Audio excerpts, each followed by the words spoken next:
असलामुअलैकुम दोस्तों, पाक पंजाब टीवी दे नाल मैं तुहाडा दोस्त अब्दुल वाहिद।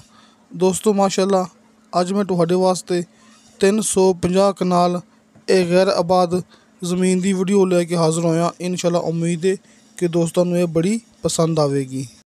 दोस्तों इस कारपेट रोड ते अपनी ये 350 कनाल ज़मीन का 500 फुट फ्रंट जे। 350 कनाल ज़मीन ते 500 फुट इंदा कारपेट रोड ते फ्रंट। दोस्तों कंप्यूटराइज रिकॉर्डशुदा ज़मीन है ते एक फैमिली की ज़मीन है कि 2-3 भाइयों के नाँ ते ये ज़मीन है ते रकबा ज़्यादा गैर आबाद है, लेकिन हाजी साहब के कहने के मुताबिक विच कुछ रकबा आबाद भी है।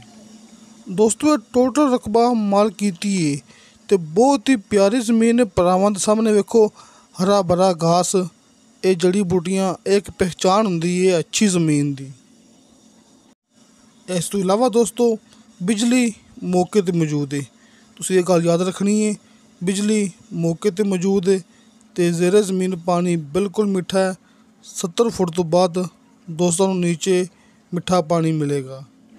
दोस्तों ये तहसीलो ज़िला चकवाल का इलाका जी, जड़ा कि एक कारपेट रोड है ना, ये चकवाल सुहावा मेन रोड तो आ रहा है ते तहसीलो ज़िला चकवाल, ज़िला भी चकवाल, तहसील भी चकवाल।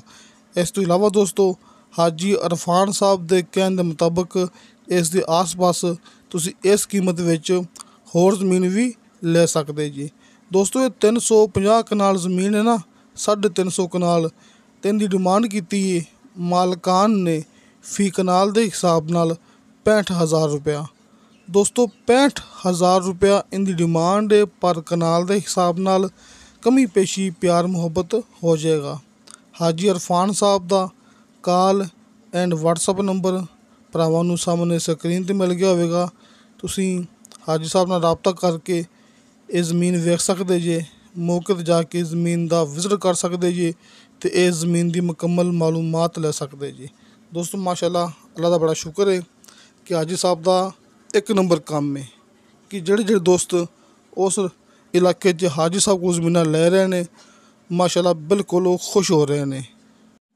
दोस्तों चकवाल रावलपिंडी जलम इस इलाके च हाजी साहब ते डॉक्टर साहब हाजी अरफान साहब ते डॉक्टर मुनीर ऐवान साहब बिल्कुल एक नंबर काम करते।